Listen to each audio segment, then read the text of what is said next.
What if clutter is not the problem, but what you are keeping without intention is? Most people declutter by asking, "What should I get rid of?" But that question alone creates confusion, because the real question is different. Marcus had a shelf filled with things. At first glance, it looked fine, but something felt off, so one day he cleared it completely.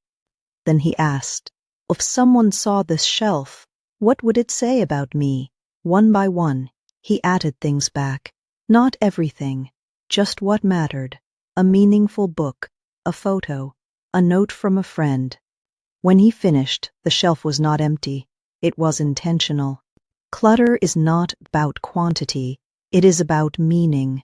Shift the question. It is not about what to remove, but about what to keep.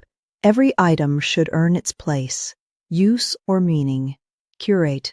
Do not clear. You are designing, not deleting. Visible spaces equal intentional spaces, especially shelves, surfaces, focal points.